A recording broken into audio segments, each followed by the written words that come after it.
People behaving badly in this world, it's simply a fact of life. We can try and do the right thing. We can try and talk to them gently, quietly, privately to restore them to good behaviour. But let's be honest, it doesn't always work.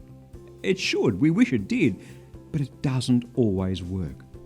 So then, what do you ordinarily do in a situation like that? Let's say you tried once or twice to help someone deal with their bad behaviour, but they haven't responded well.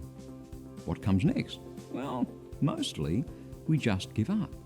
Well, I tried, but he's a hopeless case. He's never going to change. Sound familiar? Sure it does. We just write them off and move on, leaving the bad behaviour to fester and harm not just them, but the people around them. I'm not so sure that's the best approach. What do you think? Have a listen to the Apostle Paul's advice to his young ministry protege, Timothy, in 2 Timothy chapter 4, verses 1 and 2.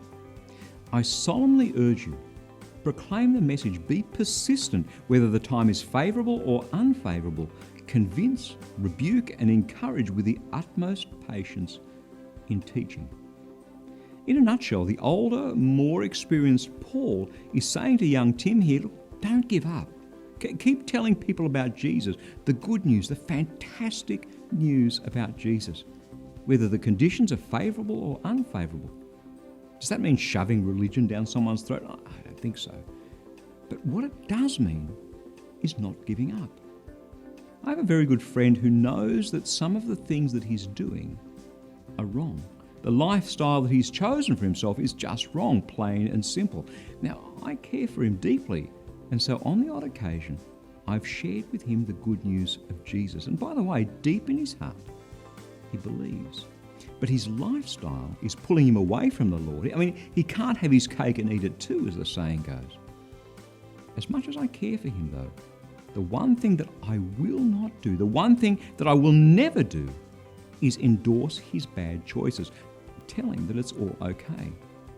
Because whether the time is favourable or not, my heart is to convince, to rebuke and to encourage him with as much patience as I can muster. And of course, to pray for him too, because there is such power in prayer. James chapter 5 verse 16, the prayer of the righteous is powerful and effective. People are going to behave badly, but don't give up on them.